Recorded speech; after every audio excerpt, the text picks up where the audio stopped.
Y entendido lo que es la parte de regulación hormonal, pueden entenderse también otras formas de cómo el organismo puede controlar eh, todo lo que significa sus funciones a nivel molecular. Y el entender esto de alguna manera nos ayuda también a comprender cuando hay un problema en esta regulación se puede expresar clínicamente. Como ustedes han visto o verán en lo que corresponde al caso clínico, que es un problema de tiroides, la glándula tiroides, que es la tiroiditis de Hashimoto. Entonces, entendiendo esto, ¿no? Viendo, por ejemplo, ese caso clínico, nosotros vemos de que los problemas que hay cuando no se expresa bien una hormona en diferentes tejidos, que puede convertirse en un problema sistémico, inclusive de expresión clínica sistémica. Entonces, la idea, por lo tanto, es entender bien esta parte de gobierno, de regulación molecular en situaciones normales para poder entender después lo patológico. Bien, la forma de presentar va a ser en el orden en que han llegado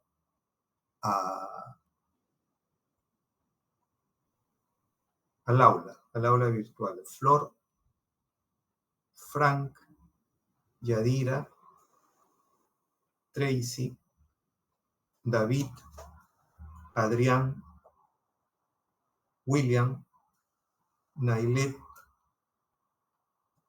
Klinder, Kiara, Gerson, Rafael y Fátima. Es el orden en que va a ser la presentación. Sí, Cintia. Disculpe, profesor, a mí, ¿por qué no? Yo entré antes, incluso antes de las 2 entré. A ver,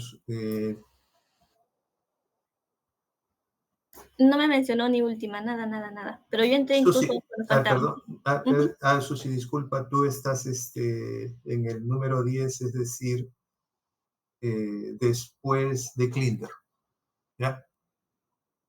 Gracias. Después de Klinder, ya. Disculpa, no seguí el orden, ¿ya? ¿Quedó claro, no? Ya, listo. Bien, entonces empezamos, por favor. Klinder, lleve el tiempo, por favor.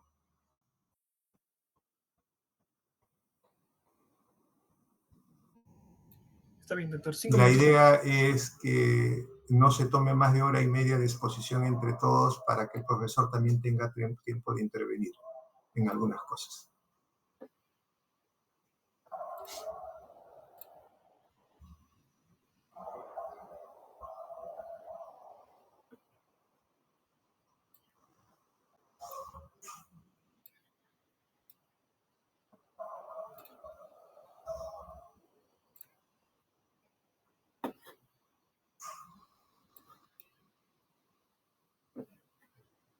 Ya.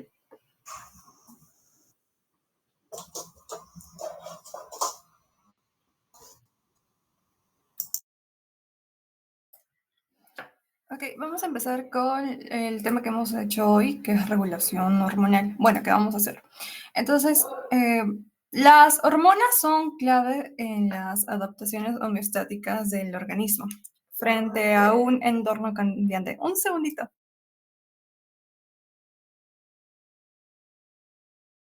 Disculpen. Ok. Las hormonas son clave en las adaptaciones homeostáticas del organismo frente a un entorno cambiante. Entonces, ellas actúan mediante una interacción con respecto a sus receptores específicos. Estamos hablando de una característica de especificidad. Para una hormona va a tener un receptor en específico. Y esto genera pues señales intracelulares que van a regular la actividad y también la cantidad de proteínas. Vamos a dividirlo en dos grupos para hacerlo un poco más interactivo. En el grupo 1 vamos a mencionar las hormonas que tengan en su estructura la forma esteroidea. Vamos a encontrar, por ejemplo, las iotironinas, entre ellas la T3, la T4, que posteriormente se va a hablar, el calcitriol, los retinoides, y por parte del grupo 2 vamos a encontrar a hormonas que van a estar siendo polipéptidos, proteínas, glucoproteínas, las catecolaminas como la dopamina, la adrenalina, noradrenalina. En cuanto a su solubilidad, nosotros recordábamos que los esteroides son parte de los lípidos, entonces ellos van a ser lipofílicos, o sea, no van a tener afinidad para poder disolverse en agua. En cambio, por el grupo del grupo 2, ellos van a ser hidrofílicos. Van a tener proteínas de transporte en el caso de las esteroideas y la vida media en el plasma para el grupo esteroideo de ellos es prolongada, puede durar desde horas hasta días hasta meses. En el grupo 2, para los polipéptidos, proteínas, glucoproteínas, ellos van a tener un periodo de vida, un tiempo de vida media.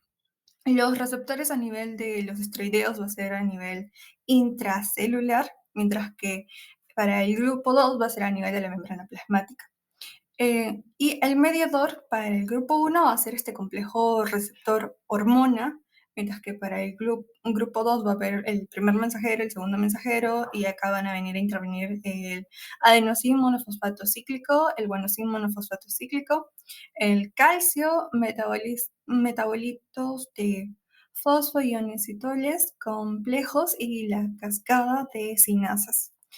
A nivel gráfico tenemos el estímulo. El estímulo que va a causar que se secrete las hormonas del grupo 1 que van a formar el complejo hormona receptor a nivel intracelular y esto va a cocinar la transcripción de gen y también los canales transportadores, la activación de ellos. Por el otro lado, para las hormonas del grupo 2 van a tener múltiples señales, entre ellas está pues, la transcripción de genes, los canales transportadores, la translocación de proteínas y modificación de estas. Siguiente, por favor.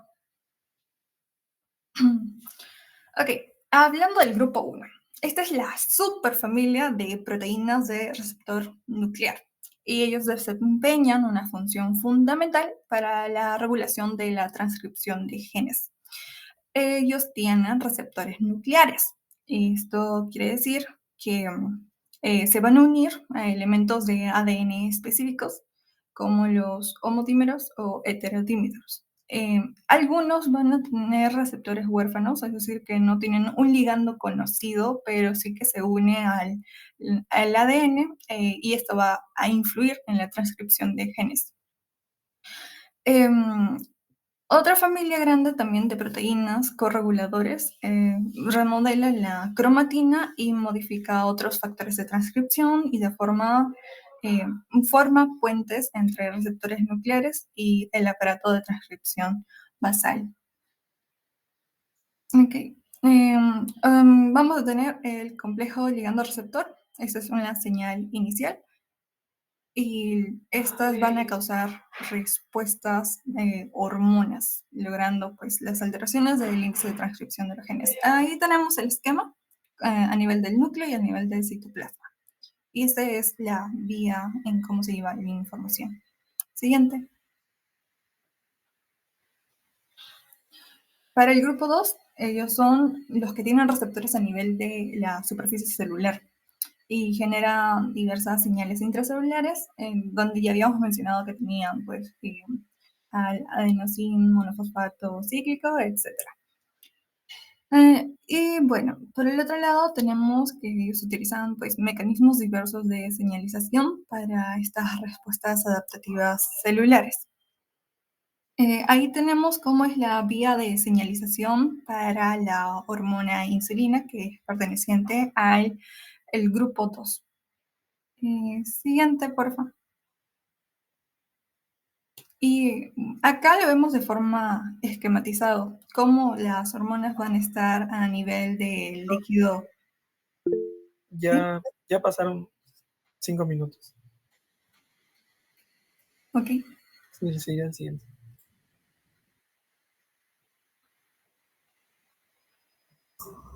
A ver, 30 segundos más, Flor, termine eso. Ok, doctor.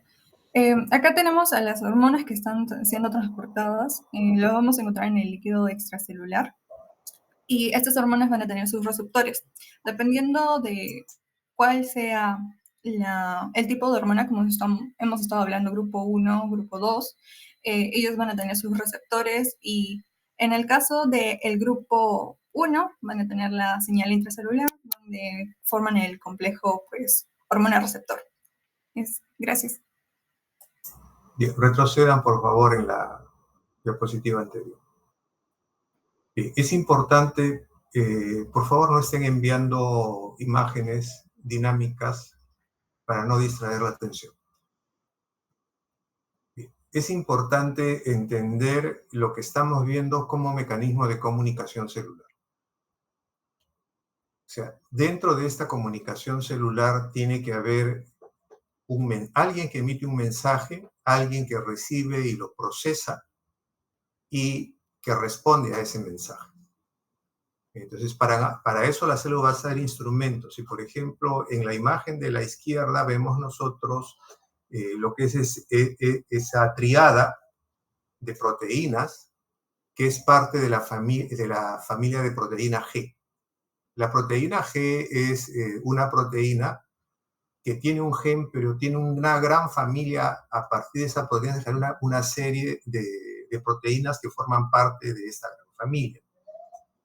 Esta proteína G que se encuentra a nivel de la membrana celular necesita fosforilarse, adquirir la energía del fósforo para que pueda romperse, ¿no? Uno de los monómeros y activar a otra proteína de membrana que pudiera ser el AMP cíclico u otra proteína. En el esquema de la derecha, lo que estamos viendo es algo para poder entender lo que ha pasado en la imagen que se encuentra a la izquierda. Entonces, nosotros tenemos de que hay un primer mensaje que llega a un receptor. Este es el receptor, ¿no? De la insulina. Entonces, esta proteína o esta molécula, cuando se une a su receptor a la proteína de membrana, va a desarrollar una serie de pasos de moléculas. En este caso, la insulina sería un primer mensajero. Una serie de pasos para que a nivel de membrana se generen segundos mensajeros, ¿no? Estos segundos mensajeros pueden ser el calcio, pueden ser los inositoles fosfato, que luego van a estimular el núcleo celular. El estímulo a nivel del núcleo celular va a ser de que se activen genes.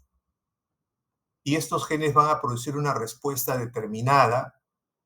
Por lo tanto, la unión del mensaje al receptor tiene que ser muy específico, muy específico para que la respuesta sea adecuada. A diferencia, la siguiente, por favor. Nosotros aquí tenemos en el extracelular una serie de moléculas que pueden interactuar con el epitelio, con las células. El esquema lo que nos trata de representar es la especificidad a través de figuras geométricas, pero esto es mucho más complejo de lo que creemos. El transporte de una molécula puede ser no tan específico. Ejemplo, la albúmina es una proteína que transporta moléculas. Y no se une específicamente con nadie, puede unirse a una serie de cosas. Pero lo que transporta y llega a un tejido determinado, eso sí tiene que ser específico, ¿no? Para que haya también una respuesta específica. Por lo tanto, el gobierno, la regulación hormonal está muy bien hecha y muy bien dada. ¿Quién sigue, por favor? Yo, doctor. Gracias. Siguiente diapositiva, por favor. Ok, entonces, prosiguiendo acerca de la regulación hormonal y algunos factores que van a determinar cómo el ejercer de una hormona, tenemos dos columnas, en la cual la primera de ellas nos va a enfatizar más que nada ese factor que va a determinar la concentración hormonal en la célula blanco. El primero que tenemos es el índice de síntesis y secreción de las hormonas. ¿Esto qué quiere decir? Que la cantidad de hormona que se va a producir y se va a liberar en el torrente sanguíneo va a afectar a lo que es la intensidad de la acción de la célula en blanco. Es decir, en palabras sencillas, cuando más hormona se libere, mayor va a ser su impacto. En el segundo punto tenemos lo que es la proximidad de la célula blanco a la fuente de la hormona. claro, ¿no? La proximidad, o sea, el que sea tan más continuo, la cercanía es principal. ¿Por qué? Porque esto va a tener una influencia directa. Las células más cercanas van a recibir una concentración mayor de la hormona. En el tercer punto tenemos lo que son las constantes de disociación de la hormona con proteínas de transporte. ¿Esto a qué se refiere? Pues tenemos que tener en cuenta que muchas hormonas viajan unidas a proteínas en el plasma. Entonces, la facilidad con la que la hormona se va a disociar o se va a liberar va a depender de alguna forma de estas proteínas, ¿no? Y estas proteínas van a determinar cuánto va a haber de hormona libre, ¿no? Para que esté disponible en sus receptores. En el cuarto punto tenemos lo que es la conversión de formas inactivas a activas. ¿Esto qué quiere decir? Que algunas hormonas van a secretar lo que son de una manera menos activa, mientras que otras de más activas. Y para ello van a necesitar ser convertidas, ¿no? En su forma activa para actuar en la célula blanco. Es más que nada convertirlo, ¿no? De una forma inactiva a una forma activa. Y por último, en este ámbito de la concentración hormonal, nos dice el índice de depuración de la hormona. Esto se refiere a que la velocidad con la que esta hormona va a ser eliminada del plasma hacia otros tejidos, un ejemplo, por así decirlo, es en la digestión. Esto va a afectar en lo que es su tiempo de acción. Y en la otra columna nos va a explicar más que nada lo que son las determinantes, ¿no? De la respuesta en la célula blanco. Uno de ellos, el primero, es el número y el estado que va a ocupar estos receptores. ¿Esto a qué se refiere? Pues la cantidad de receptores y el nivel de ocupación que estos van a tener, ¿no? Y van a determinar la respuesta de la hormona. O sea, una mayor cantidad de receptores va a aumentar la sensibilidad de la hormona, ¿no? Y por lo tanto va a incentivar lo que es su respuesta. En número 2 tenemos lo que es el metabolismo. Para ello, pues hay que considerar que las hormonas se van a activar y se van a desactivar dentro de la célula blanca, ¿no? Es una de sus características. Entonces, este proceso va a permitir que la célula de alguna forma controle ese efecto, ¿no? De la hormona, una vez que está dentro, ¿no? Y interactúe con ella. En tercer lugar, tenemos lo que es la presencia de otros factores. Esto podría considerarse lo que es algunos factores dentro de la célula, ¿no? Para poder generar una respuesta, o ausencia de estos también pueden intervenir. En cuarto lugar, lo que es la regulación ascendente o descendente. Esto se refiere más que nada, por así decirlo, en una regulación ascendente es que la célula va a aumentar, ¿no? Se va a aumentar su capacidad, mientras que en una regulación descendente va a disminuir. ¿Y esto qué es lo que va a aumentar y disminuir? La cantidad de receptores de dicha hormona, ¿no? Los receptores de la respuesta de la hormona.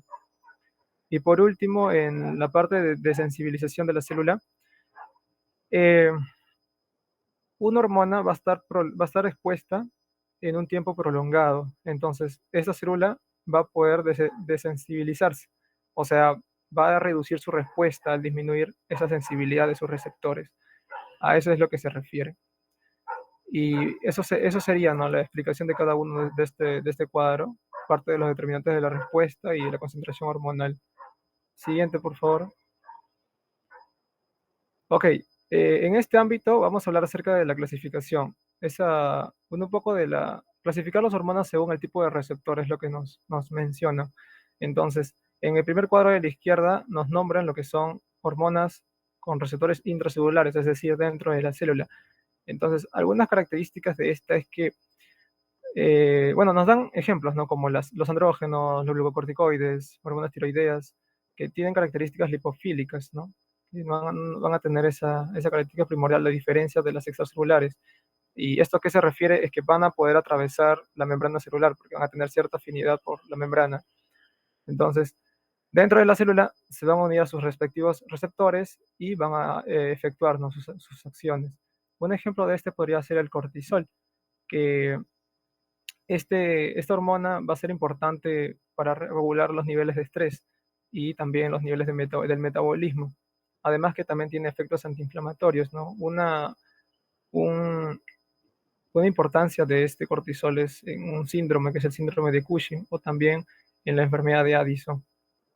En el segundo cuadro podemos observar lo que son las hormonas que tienen sus receptores extracelulares, es decir, en la superficie. Entonces, para esta parte como ya lo había mencionado, van a ser hidrofílicas y por lo tanto no van a poder cruzar la membrana. Y estas la van a subdividir en 4 tipos, que vendrían a ser las AMP cíclicos, no enzima monofosfato cíclico. Un ejemplo de ellos podría ser lo que es la adrenocorticotropina o la CTH, que esa también, su función principal es estimular la liberación de cortisol, ¿no?, en la glándula suprarrenal, que ya se va a ver más adelante.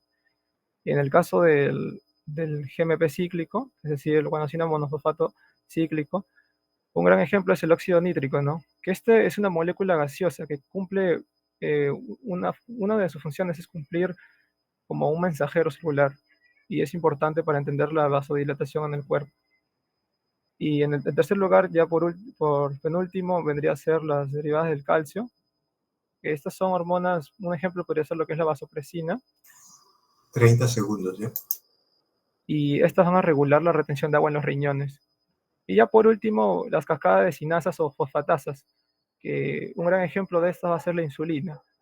Y como se va a ver más adelante, la insulina va a ser fundamental, ¿no?, para regular los niveles de glucosa en la sangre, y una deficiencia o resistencia en su acción, un ejemplar vendría a ser la diabetes mellitus. Y ya para finalizar, clasificarlos de esta manera nos va a permitir entenderlos de una mayor importancia gracias a su respuesta con cada una de las células, ¿no?, y ajustar a las necesidades con esa característica, ¿no?, tan importante que es la especificidad. Y ya eso sería todo, gracias. ¿Quién sigue? Sí, siguiente diapositiva, por favor. Ya. Bueno, continuando con la clasificación, esta va a ser ahora según la síntesis, bueno, según el precursor en sí. En esta segunda clasificación nos vamos a enfocar en cómo se sintetizan estas hormonas a partir de moléculas precursoras específicas. Bueno, acá tenemos primero empezamos con los derivados del colesterol. Como se muestran, estas hormonas son hormonas esteroideas, tanto el estradiol, la testosterona, el cortisol, la progesterona, que al derivarse del colesterol también van a ser lipofílicas y pueden atravesar las membranas celulares fácilmente. Tenemos, en segundo caso, los derivados de la tirosina, que esta tirosina es el precursor de varias hormonas importantes, tanto como las hormonas tiroideas, que tenemos ahí la T3 y la T4, y también las catecolaminas, tanto la adrenalina como la noradrenalina. Y bueno, estas van a tener funciones de regulación en el metabolismo y en la respuesta del estrés. También tenemos los péptidos de diversos tamaños. Y algunas de estas, algunas hormonas se van a componer de cadenas de aminoácidos que van a tener diferentes longitudes. Y un ejemplo de esto que tenemos es la insulina, que va a ser formada por cadenas de aminoácidos y esto va a permitir regular los niveles de glucosa en sangre. Y también tenemos el ejemplo de la vasopresina, que va a ayudar a controlar la retención de agua en el cuerpo. En el caso de las glucoproteínas, vamos a tener tanto la hormona estimulante de la tiroides, la folícula estimulante y la luteinizante, que van a ser glucoproteínas, ¿no? Estas van a tener sus unidades de carbohidratos que van a estar unidos a una estructura proteica y van a ser, bueno, más que nada importantes para la regulación endocrina a nivel del hipófisis. Siguiente diapositiva. Ya. Bueno, ahora centrándonos en los derivados del colesterol. La conversión de este colesterol va en diferentes hormonas esteroideas va a implicar una serie de procesos de reacciones enzimáticas sucesivas. Y estas reacciones van a ocurrir más que nada en el retículo endoplasmático liso y las mitocondrias de las células de la corteza suprarrenal. Las enzimas involucradas en ese proceso van a ser altamente específicas y esta expresión va a estar regulada tanto por factores hormonales como genéticos. Acá tenemos la síntesis que se va a dar de los mineralocorticoides, que son aquellos que van a regular ese equilibrio hidroeléctrico y van a promover la reabsorción de sodio y la excreción de potasio en los túbulos renales, los glucocorticoides, que como decía ahí, se encuentran en la zona fasciculada de la corteza, ¿no? Van a regular el metabolismo de la glucosa, las proteínas y los lípidos. En el caso de los andrógenos, van a contribuir, bueno, al desarrollo de las características sexuales tanto masculinas y van a tener también papeles importantes en lo que es crecimiento y desarrollo. En el gráfico de acá vemos el punto de partida que sería, bueno, el cortisol. Estas hormonas esteroideas van a derivar del colesterol, perdón, y esta va a ser una molécula que va a ser fundamental en cuanto a la estructura de las membranas celulares. Acá vemos que de este colesterol va a partir acá. Hay una enzima clave que es la SCC, que es una cadena lateral del colesterol. Y en la primera reacción vamos a ver que en esta estereogénesis va a ser catalizada por esta enzima, que va a romper la cadena lateral del colesterol y va a dar lugar a la molécula que vemos ahí, que es la pregnenolona. Y esta molécula es el clave ya que es el precursor común de estas hormonas esteroideas. Y luego de acá vemos que va a haber una bifurcación de caminos a partir de esta molécula, que va a ser dos ramas principales, una rama que va a ser la de los glucocorticoides, que a través de una serie de reacciones enzimáticas nos va a dar, se va a convertir en cortisol, que va a ser la principal hormona glucocorticoide, mientras que en la otra rama sería una rama de los mineralcorticoides, que esta misma molécula de pregnenolona puede convertirse tanto en aldosterona, uno de los principales mineralcorticoides, y esta aldosterona va a estar, bueno, relacionada con lo que es el equilibrio hidroeléctrico. Además de estos glucocorticoides y mineralocorticoides, la corteza suprarrenal también va a tener, va a sintetizar pequeñas cantidades de andrógenos, ¿no? Siguiente diapositiva, por favor. Bueno, en este gráfico de acá, más que nada, vamos a hablar de, bueno, de dos vías en sí. Acá tenemos la esteroidogénesis testicular, que, bueno, en los testículos se va a dar la esteroidogénesis, que va a seguir principalmente la vía de hidroepiandrosterona, que aunque también va a existir una vía de síntesis de la progesterona. Para enfocarnos en la primera, ya que esta va a ser la que más se va a usar en los testículos humanos, ¿no? El proceso va a comenzar con el colesterol, que también se va a convertir a pregnenolona, y luego esta va a pasar por varias vías de transformación enzimáticas a través de tanto intermediarios como vemos de la 17-alfa, hidroxipregnolona y la de hidroepiandrosterona. Luego, esta última que mencioné se va a convertir en androstenediona y finalmente va a ser en testosterona, que va a ser la hormona principal que es producida justo por los testículos. En el caso de la que vemos, el gráfico a la derecha es la esteroidogénesis ovárica. Esto se va, como menciona, en los ovarios, y esta va a seguir diferentes rutas, pero acá se va a destacar la que lleva a la síntesis de los estrógenos. Al igual que los testículos, el punto de partida va a ser el colesterol, que se va a convertir en la pregnenolona y luego en progesterona, ¿no? Esta progesterona se convierte en 17-alfa hidroxiprogesterona y luego en androstenediona. Y acá la enzima que se va a llamar aromatasa va a convertir la androstenediona en estrona o en estradiol, que son las principales hormonas estrogénicas que van a ser producidas por los ovarios, ¿no? Y esta actividad de la aromatasa va a ser fundamental para la producción de estos estrógenos, ya que ellos van a ser importantes en lo que es la regulación del ciclo menstrual y también, bueno, en el desarrollo de las características sexuales femeninas, y también un papel importante va a tener en las otras funciones reproductivas. Siguiente diapositiva. Llevemos bien el tiempo, ¿ya? Linter, estás llevando el tiempo. Sí, doctor, y sí, ya pasaron 5 minutos. Bueno, tienes que avisar, ¿ya? Sí, le envié un mensaje en el chat.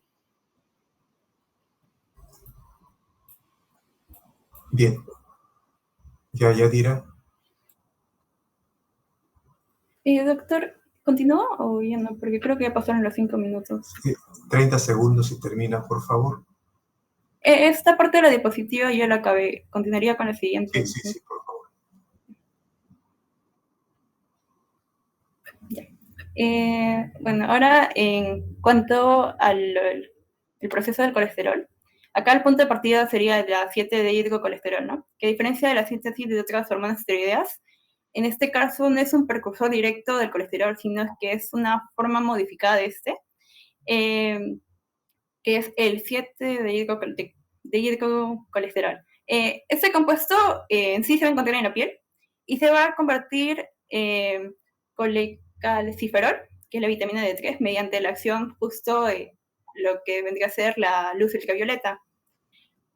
Bueno, acá más que nada vamos a destacar dos órganos en sí, que serían como estas fábricas de vitamina D. Tenemos que en el caso del hígado, el colecalciferol va a ser producido en la piel y va a ser transportado a este órgano, que es el hígado, ¿no? Donde se hidroxila y va a formar el 25-hidroxicolecalciferol.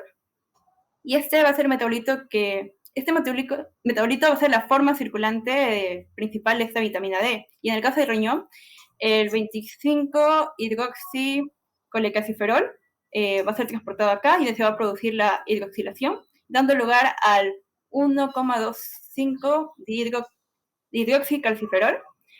Y esta última etapa va a ser el paso que va a limitar la velocidad de la síntesis de esta vitamina D activa y va a estar regulada por distintos factores, tanto como los niveles de calcio y de fósforo que hay en la sangre. También tenemos acá el calcitriol, que es la forma biológicamente activa de esta vitamina D, ¿no? Y una vez sintetizada, va a actuar como una hormona esteroidea que se va a unir a receptores nucleares. Sigue, por favor. Nos hemos excedido en el tiempo.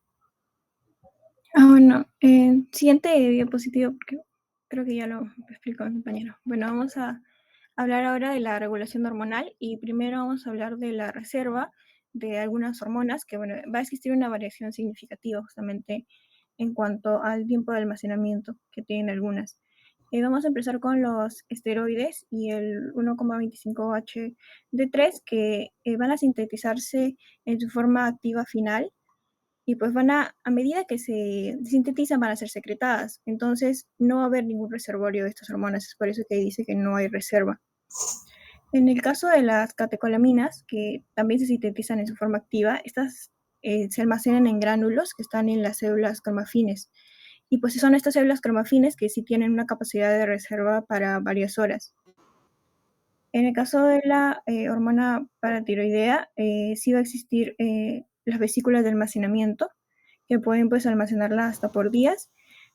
Y en el caso de la insulina, pues el páncreas sí va a secretar alrededor de 40 unidades de insulina, que va a representar entre 15 a 20% de la hormona que se almacena en las células B y se almacena por días. En el caso de la reserva de la T3 y la T4, esta puede almacenarse por varias semanas en la tiroglobulina, que está almacenada en el coloide en la luz de los folículos tiroideos, ¿no? Ahora, en la siguiente tabla, la tabla de abajo, podemos ver que dice algunas hormonas tienen proteínas transportadoras en el plasma, ¿no? En el caso de las hormonas de clase 1, estas son pues hidrofóbicas y por lo tanto no van a ser muy solubles en el plasma. Entonces, estas hormonas, principalmente los esteroides y las hormonas tiroideas, sí tienen proteínas de transporte justamente en el plasma. Ahora, la importancia de distinguir entre las proteínas de transporte en el plasma y los receptores de hormona, pues es muy importante para que nosotros podamos ver la diferencia de las características, ¿no? Ahora, ambas se unen a las hormonas, pero van a tener características distintas. Las hormonas hidrofílicas, que son de clase 2 y tienen como estructura peptídica, sí son solubles en el plasma y pues por ende no van a necesitar de una proteína de transporte. Por ejemplo, las hormonas como la insulina, la hormona de crecimiento, la TSH, sí circulan en forma libre y activa y tienen una vida media plasmática bastante breve. Ahora, en el caso de los glucocorticoides, que son transportados por las globulinas transportadoras de corticosteroides o CGB, la hidrocortisona, que vendría a ser el cortisol, también circula en el plasma en forma unida a proteínas y también en forma libre. La principal proteína de unión en el caso del plasma es una alfa-globulina, que es la transcortisona o la CGB, ¿no? Por las siglas. La CGB se produce en el hígado y pues los estrógenos incrementan la síntesis de la CGB. La CGB se va a unir a la mayor parte de las hormonas cuando las concentraciones en el plasma del cortisol ya están dentro de su rango normal. El cortisol además se une de modo estrecho a la CGB y tiene un tiempo de vida medio de 1.5 a 2 horas, de 1 hora y media a 2 horas. Mientras que la corticosterona, que se une de manera menos estrecha, tiene un tiempo de 1 hora más o menos. Ahora, los esteroides gonadales, que son transportados por la globulina fijadora de hormonas sexuales. Ahora, casi todos los mamíferos, incluidos obviamente los humanos, tienen una B-globulina plasmática que se une a la testosterona con especificidad y afinidad relativamente alta y una capacidad limitada. Esta proteína, que por lo general es la globulina de unión de hormona sexual, que es la CHBG, se produce en el hígado y su síntesis aumenta por los estrógenos. Es por eso que las mujeres tienen una cifra de CGBH 2 veces mayor que los varones. Ahora, las SHBG, que vendría a ser la globulina unida a la hormona de sexuales, tienen alta afinidad por los esteroides sexuales, como la testosterona, la dihidrotestosterona y el estradiol, mientras que tiene baja afinidad por los corticosteroides, ¿no? Y mientras que la globulina unida a los corticosteroides, que es la CBG, tiene alta afinidad por el cortisol, la corticosterona y baja afinidad por los esteroides sexuales. Siguiente, por favor.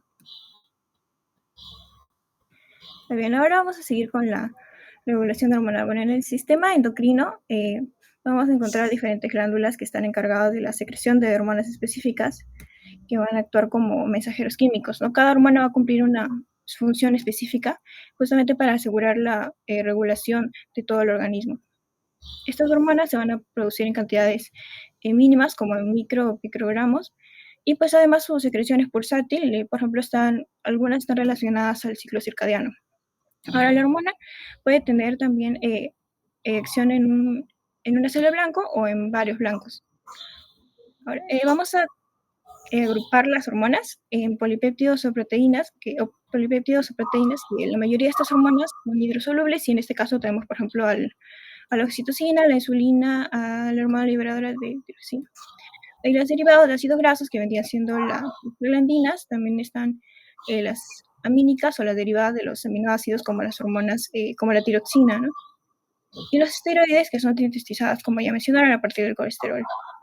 Ahora, la acción de una hormona va a iniciar con su unión justamente a lo que es el receptor, a su receptor específico, los cuales se pueden ser intracelulares o extracelulares, y según si la hormona es hidrosoluble o liposoluble. En el caso de la hormona hidrosoluble, pues no van a poder atravesar la membrana plasmática y por ende van a tener su receptor en la membrana y van a actuar a través de segundos mensajeros. En cambio, en el caso de las hormonas liposolubles, pues estas van a tener su receptor en el citoplasma o en el núcleo. Siguiente, por favor. Bueno, creo que ya pasó los 5 minutos, que no sé si continúo. 30 segundos, Tracy. Bueno, en esta diapositiva vamos a observar la regulación de la biosíntesis de los esteroides por lo que vendría a ser la STAR o la proteína reguladora aguda esteroidógena.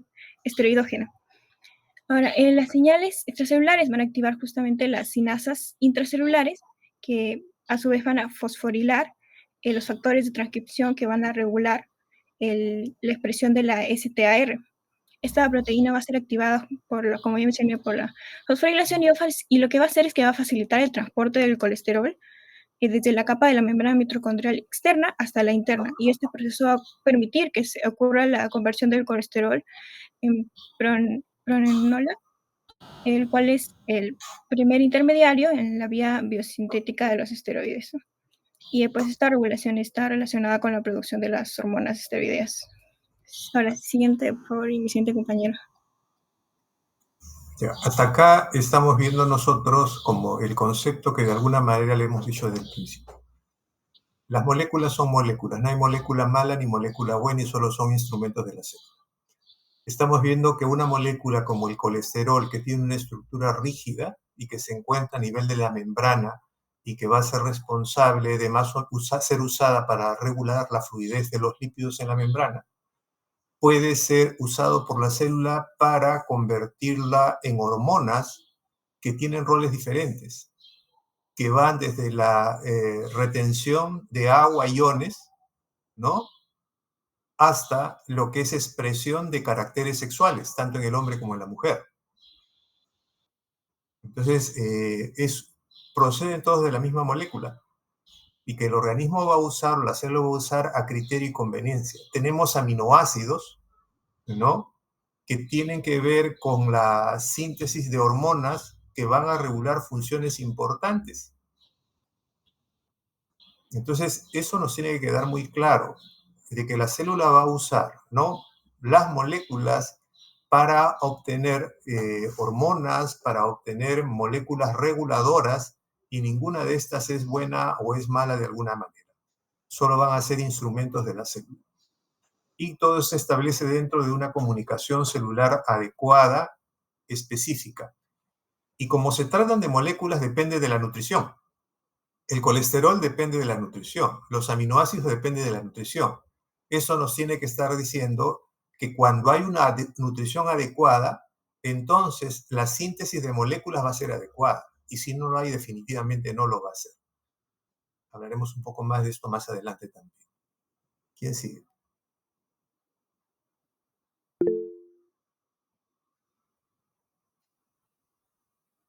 Doctor, disculpe que le interrumpa, pero ¿puedo ir un momento a la Sí, solución de higiene? adelante, Fran, adelante. ¿Quién sigue?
¿Quién sigue, por favor?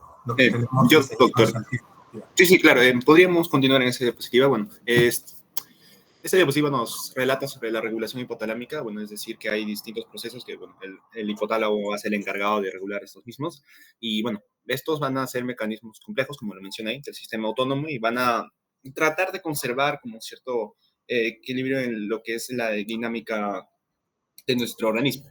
Y bueno, hay distintos núcleos, como ahí lo vemos en la imagen, preóptico, paraventricular, área hipotalámica anterior, supraóptico, y bueno, los que están ahí en la imagen. Pero voy a resaltar algunos principales en lo que respecta a las funciones de este hipotálamo, como lo viene mencionando esta diapositiva.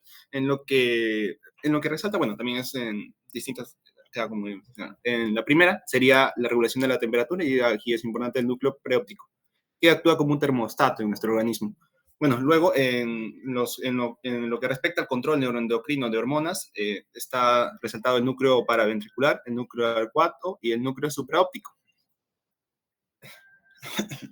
En lo que respecta a la conducta aperitiva mediante las hormonas grelina y leptina, bueno, podríamos mencionar que está bastante relacionada al núcleo arcuato y al núcleo lateral.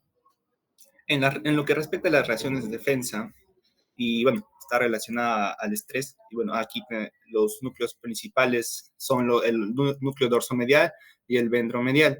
Y en el control de ritmos corporales, como el ritmo circadiano, el núcleo supraquiasmático. Y bueno, siguiente diapositiva, por favor. Ok, ahora continuando con esta regulación hipotalámica, bueno, acá como lo menciona, esta se va a dar por una interacción entre el hipotálamo con la hipófisis. Bueno, donde el hipotálamo vamos a ver que va a tener distintas, vamos a tener distintas funciones con cada uno de estos núcleos relacionados.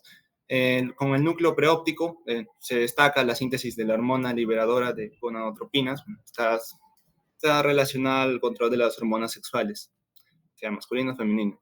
En lo que respecta al núcleo paraventricular, se resalta la hormona liberadora de la corticotropina y la hormona liberadora de la tirotropina, así como la oxitocina y vasopresina. Bueno, estas dos últimas van a estar relacionadas a la actividad reproductiva, así como al metabolismo, y las primeras al estrés. En lo que respecta al núcleo supraquiasmático, bueno, es la somatostatina, que va a inhibir la liberación de hormonas de crecimiento y otras hormonas gástricas. En el núcleo supraóptico, la oxitocina y la vasopresina. Bueno, como ya sabemos, la vasopresina va a estar relacionada a la regulación del agua, y la oxitocina al parto y a la lactancia. Y en lo que respecta al núcleo arcuato, la hormona liberadora de crecimiento y hormona inhibidora de la prolactina. Siguiente diapositiva, por favor. Y bueno, continuando, ahora vamos a ver la hipófisis. Bueno, y bueno, tenemos acá que bueno, es una glándula endocrina fundamental para la homeostasis de nuestro organismo. Y bueno, vamos a tener distintas características, como que el peso va a ser diferente en ambos sexos, sea masculino o femenino. Y bueno, las dimensiones aproximadas son 8 por 12 por 6 milímetros, o sea, es bastante pequeño. Y bueno, se va a ubicar anatómicamente dentro de la silla túrgica del hueso esfenoides. Y bueno, tenemos dos partes, la adenohipófisis y la neurohipófisis. La adenohipófisis, como vemos en este corte histológico, va a presentar células acidófilas y basófilas. Y la neurohipófisis, acá como lo vemos también en esta imagen, vamos a destacar a los pituicitos y a los cuerpos de Henry. Bueno, en lo que respecta a la adenohipófisis, bueno, vamos a tener, como ya lo mencioné, estos dos tipos de células, y las acidófilas van a ser las somatotropas y las lactotropas, y las basófilas van a ser las tirocotropas, corticotropas y gonadocotropas. Y en la neurohipófisis, bueno, esta va a estar relacionada a la liberación de oxitocina y vasopresina. Bueno, la liberación. Siguiente diapositiva, por favor. Y bueno, sí, bueno, como para ir acabando y culminando, podemos mencionar un poco de la formación de esta hipófisis. Bueno, donde se nos relata que al final del primer trimestre la hipófisis ya se ha formado y va a diferenciarse en sus dos componentes funcionales, como sería el lóbulo anterior y posterior. Y bueno, y ahí es donde ya va a comenzar la secreción de las hormonas, a partir de la bolsa de Rathke. Y bueno, tenemos que el lóbulo anterior se va a originar de una invaginación en la faringe de la bolsa de Rathke. El lóbulo intermedio se va a formar a partir de la mitad dorsal de la bolsa de Rathke, y el lóbulo posterior, bueno, por las terminaciones de los axones de los núcleos supraópticos y paraventricular del hipotálamo. Bueno, ahí culminaría mi exposición. Bueno, continuar con el siguiente. ¿Quién sigue? Sí, yo continúo, doctor. Bueno, ahora voy a explicar sobre, bueno, continuando, ¿no?, con la exposición de la síntesis hormonal. Bueno, esta síntesis de hormonas, como ya hemos visto, pues tenemos al eje hipotálamo-hipófisis, ¿verdad? Entonces, pues acá tenemos pues a los núcleos arqueados y también tenemos a los núcleos supraópticos y paraventricular, de ya todos los núcleos que han nombrado mis compañeros, pues... No logro ver bien. Ya lo acerqué.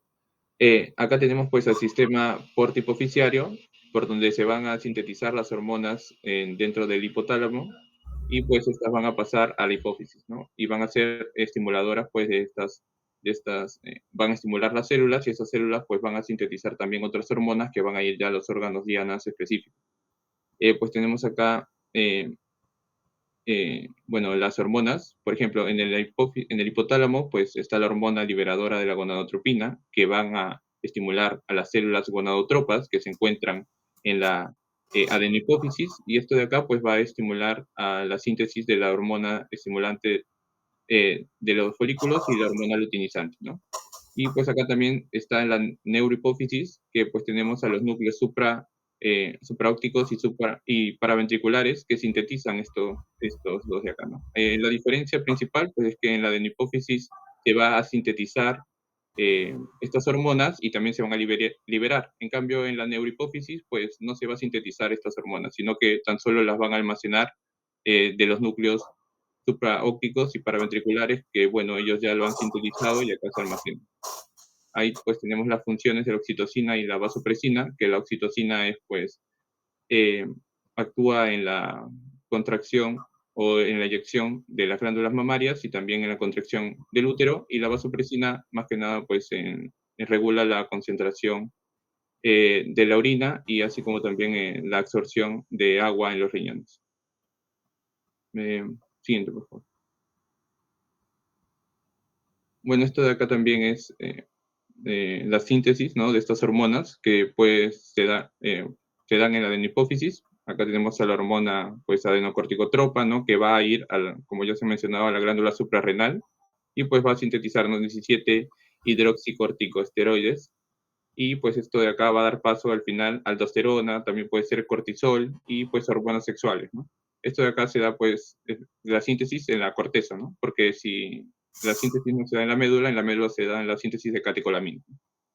Pues tenemos la hormona de crecimiento, que aumenta también pues la mitosis, ¿no? Acá están la síntesis de somatomedinas. Tenemos la hormona estimulante de la tiroides, que va a la glándula tiroidea y pues produce tiroxina. Y también pues tenemos a las hormonas luteinizantes y la hormona folículo estimulante, que pues va a sintetizar la hormona folículo estimulante, pues estrógenos, y la hormona luteinizante pues hace la ovogénesis, ¿no? Y que también pues salga el ovocito 2, y pues la implantación de este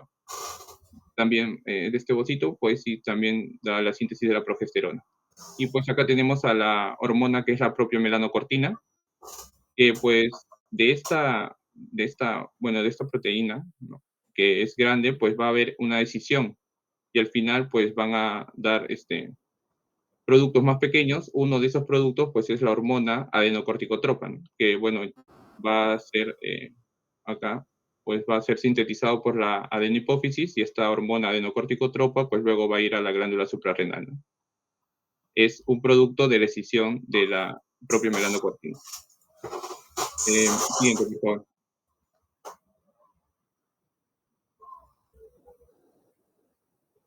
Bueno, mecanismos de control nervioso. Vemos que el hipotálamo pues va a regular la actividad hormonal de la hipófisis. Ya hemos visto pues que estos acá secretan hormonas, y pues dentro de la hipófisis pues también van a estimular a unas células que van a sintetizar pues otras hormonas, ¿no? Ya hemos nombrado que en la neurohipófisis pues tenemos a estas dos hormonas principales, ¿no? La vasopresina y la oxitocina, que se liberan en estos núcleos, y pues en la adenohipófisis también, ¿no? Tenemos ahí estas hormonas que pues van a ser sintetizadas a partir de estos núcleos, ¿no? Núcleos paraventriculares, núcleos que se encuentran pues en el hipotálamo. Eso sería esta PPT. Bien, ¿puede retroceder a la imagen anterior, por favor? En este esquema donde está la adenohipófisis y una serie de órganos blancos con la producción de las hormonas respectivas, ¿alguien me puede decir qué cosa es el FIL, F-I-L? No está allí, no está en el esquema, falta en el esquema, el FIL, F-I-L.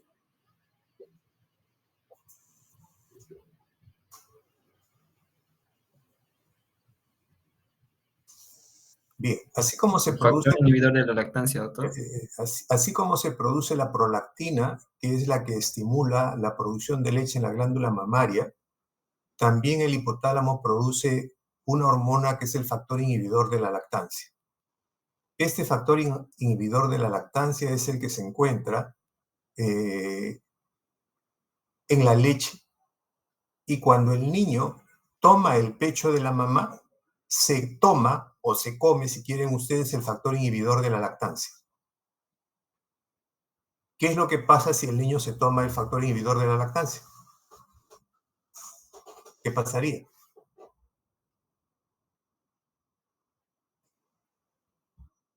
Así es, la prolactina empieza a funcionar y entonces, por lo tanto, sigue produciéndose leche. Por lo tanto, eso me lleva a mí al concepto de entender que la mama de la mujer no es un depósito de leche, sino es una fábrica de producción de leche. Y eso es porque es un criterio común a veces en profesionales y también en las mamás de creer que su pecho es un depósito de leche. Es decir, una vez que se vacía lo que tiene, ya no se produce leche y tiene que esperar, ¿no?, a que se produzca leche, a que se llene el pecho para que el niño siga lactando. Y no es así. Si el niño mama, entonces se toma el factor inhibidor y la prolactina se sigue produciendo. Es decir, el trabajador de esa fábrica, ¿quién va a ser? ¿Quién va a ser el obrero de esa fábrica? Pregunto. El bebé, así es. Él, al tomarse el factor inhibidor, va a hacer que se siga produciendo prolactina. Es decir, mientras esté succionando, la leche se va a producir. Así que ese concepto de que no tengo leche, de que ya se vació mi pecho, no es un concepto válido desde el punto de vista del conocimiento bioquímico. Bien, continuamos. Doctor, disculpe, ¿eso es por el feedback positivo cuando el bebito está tomando la leche?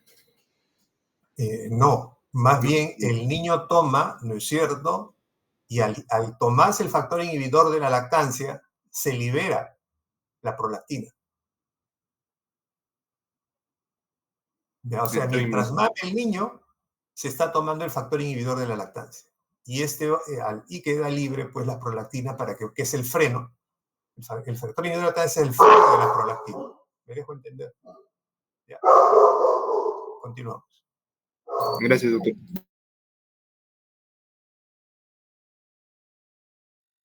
Ya, bueno, buenas tardes, doctor y compañeros. Bueno, ahora continuaré con la presentación. ¿Puedes poner la siguiente diapositiva, por favor?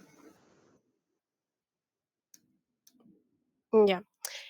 Como vimos al introducir el tema de regulación hipotalámica, dentro de las principales funciones o también denominados mecanismos reguladores del hipotálamo, tenemos la regulación de lo que es la sed. Este, en términos sencillos, es regulado por el hipotálamo y esta regulación que ofrece el hipotálamo como área de integración, asimismo es regulada por la osmolalidad plasmática y por el volumen del líquido extracelular al momento de regular lo que es la sed, o sea, el consumo de líquidos.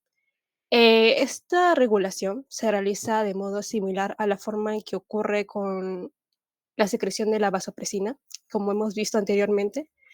En este caso, como vemos aquí en esta gráfica, el consumo de agua aumenta cuando se intensifica la presión osmótica efectiva del plasma y también aumenta por la disminución del volumen del líquido extracelular. Bueno, esta osmolalidad en el primer caso, se detecta a través de osmorreceptores. Estos perciben la movilidad de los líquidos corporales y el centro regulador en este caso se encuentra en la zona anterior del hipotálamo.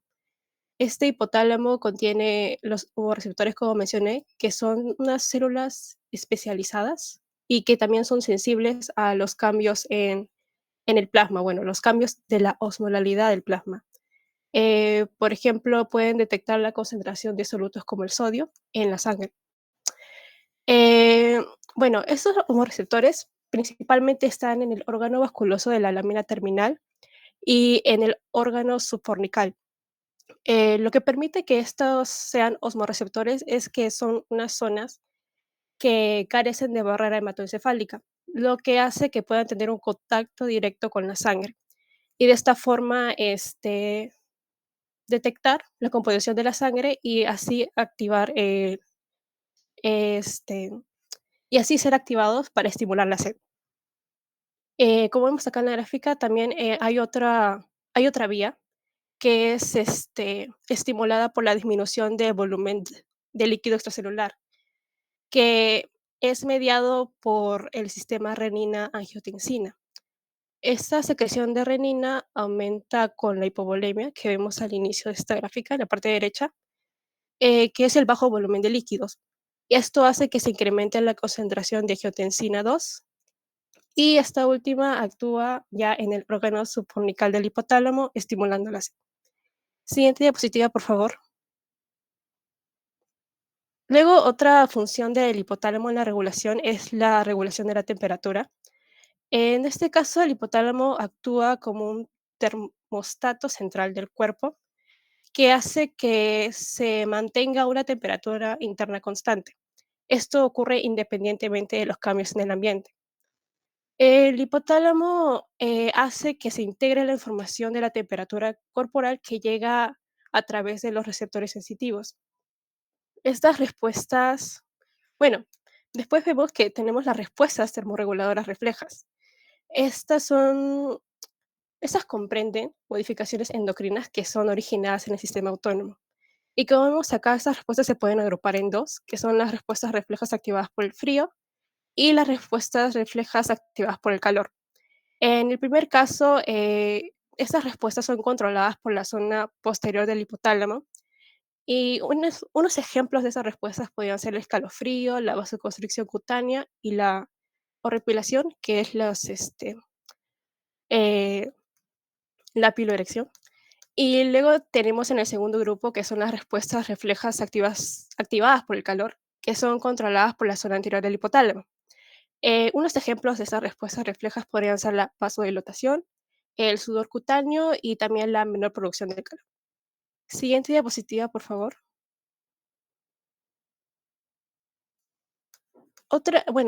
Respecto a lo que es algo relacionado a la termorregulación en el hipotálamo, tenemos lo que es la fiebre, en este caso la patogenia de la fiebre, que podría definirse como una regulación termal alterada.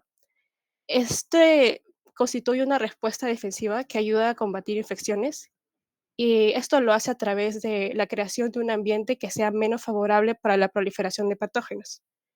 El mecanismo se podría simplificar en que, en respuesta a estas infecciones, el hipotálamo ajusta el punto de referencia o termostato a un nivel más alto en respuesta a pirógenos. Y estos mecanismos que aumentan la temperatura corporal lo hacen hasta alcanzar un nuevo punto de referencia. Como vemos en la gráfica derecha, vemos que las toxinas, endotoxinas o la inflamación, que son generadas por bacterias, actúan en monocitos, macrófagos y células de Kupffer. Esto hace que se produzcan citocinas que se desempeñan como pirógenos endógenos. Y luego la fiebre es generada por las citocinas que probablemente, probablemente se dice, según lo que leí, eh, vienen de la liberación local de prostaglandinas en el hipotálamo. Y finalmente, el hipotálamo ajusta este punto de referencia o termostato, lo que ocasiona la fiebre. Siguiente diapositiva, por favor. Bueno, aquí ya tenemos lo que es la hormona del crecimiento.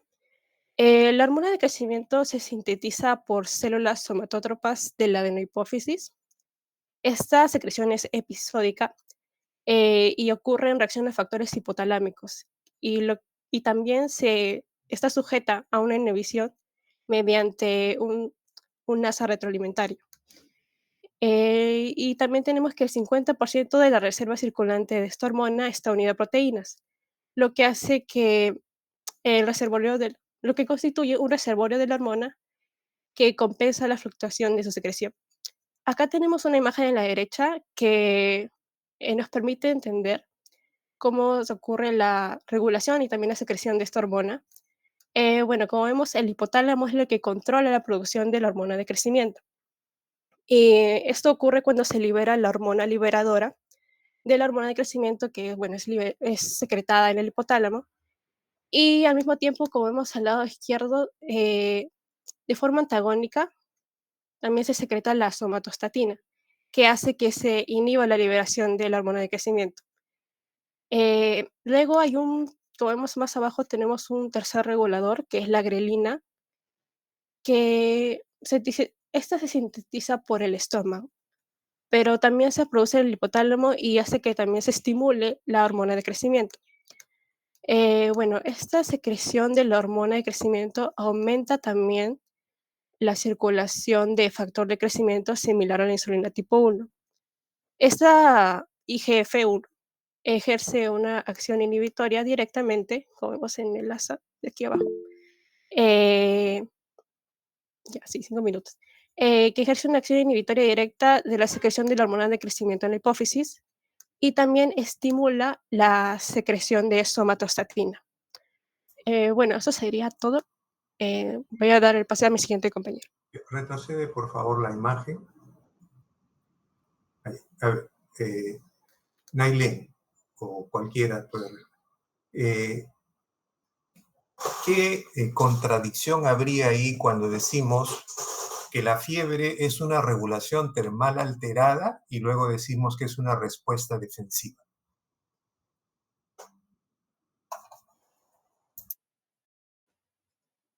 Se podría decir que bueno, cuando es una regulación termal alterada, implica que, o sea, no sería algo normal dentro de las funciones del hipotálamo, pero sin embargo, sería como que un sistema de defensa normal. O sea, es esa contradicción entre algo que no es normal y anormal. Pues tenemos que interpretar bien. O sea, la fiebre es una respuesta del organismo a la agresión. O sea, no es que es algo que no es algo que se altera, es que el organismo responde así porque es agredido. Y cuando hablamos de endotoxinas, no estamos hablando de toxinas que producen las bacterias. Estamos hablando de toxinas que se producen cuando la bacteria es destruida. La endotoxina forma parte de la estructura bacteriana, que es diferente a las exotoxinas. Las exotoxinas sí son producto de la bacteria. O sea, la bacteria produce y las manda al exterior, pero las endo forman parte de la estructura bacteriana. Si la bacteria es destruida por un macrófago o es destruida por un antibiótico, se liberan estas endotoxinas. Estas endotoxinas van a producir citoquinas inflamatorias. Estas citoquinas inflamatorias, como las prostaglandinas, van a estimular células blanco, que van a hacer que se produzcan los llamados pirógenos endógenos, como la interleuquina 1, por ejemplo, que van a estimular el centro termorregulador y se va a producir, el organismo va a elevar la temperatura para mejorar su respuesta a la agresión. ¿Ya? Pues bien, ahora sí, ¿quién sigue, por favor?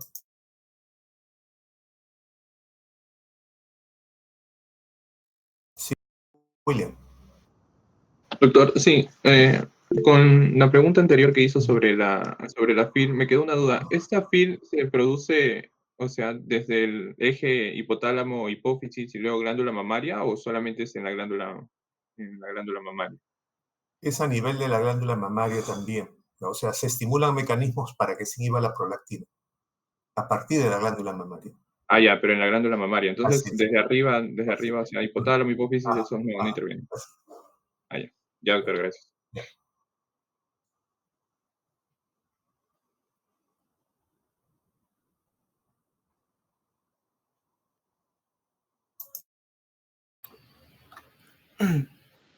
Ok, seguimos con el tema de hormona de crecimiento.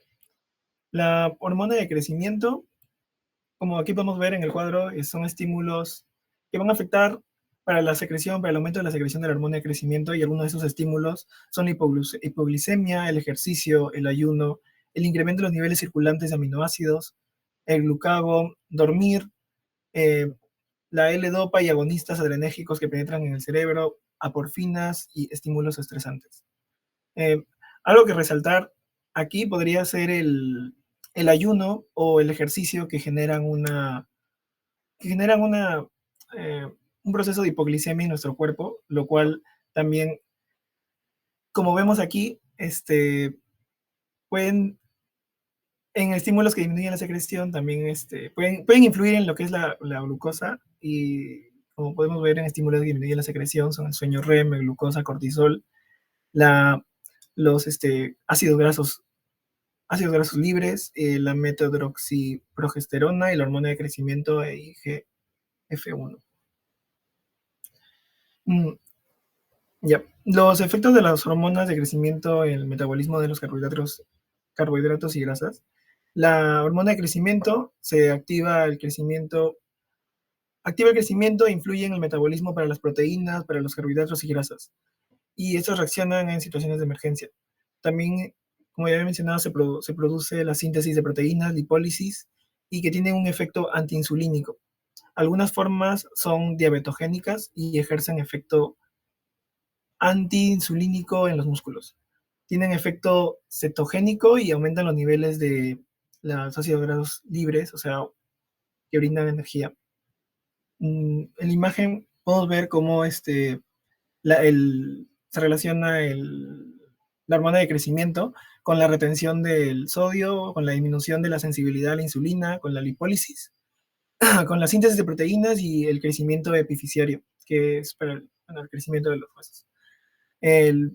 También el IGF-1, que es el factor similar a la insulina, que tiene una actividad similar a la insulina, una actividad antipolítica, también para la síntesis de proteínas y el crecimiento epifisiario.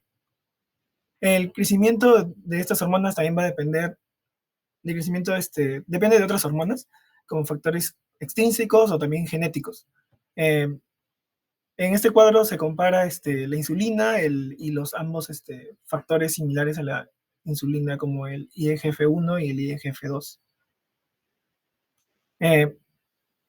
La diferencia que la insulina se produce en las células betas pancreáticas, la IGF-1 en el hígado y en otros tejidos, y el IGF-2 en diversos tejidos. Estos son regulados, la insulina es regulada por la glucosa, la IGF-1 por la hormona de crecimiento, pero después del nacimiento, y el IGF-2 no se conoce. Una de las funciones fisiológicas importantes de la insulina es para el control del metabolismo, como antagonista de la elevación de la glucosa. El IGF-1, el crecimiento para el esqueleto y los cartílagos, y el IGF-2 para el crecimiento durante el desarrollo fetal. Algo que mencionar también es que la insulina puede unirse a los receptores del IGF-1, el IGF-1 puede unirse a los receptores tanto de la insulina como el IGF-2 y el IGF-1 y el IGF-2 de la misma manera con los tres. En cuanto al crecimiento, una deficiencia de la vía hormonal de la hormona de crecimiento podría generar enanismo, y la producción excesiva podría ocasionar gigantismo en niños o acromegalia en los adultos.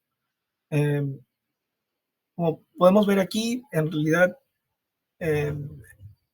enano no hipotiroideo de 8 años y una persona normal a los 8 años, se puede evidenciar la diferencia en estatura. Periodos de crecimiento. En cuanto a los periodos de crecimiento, en esta gráfica está la ganancia de estatura con la edad, y tiene dos periodos de crecimiento rápido, que son la lactancia y la pubertad.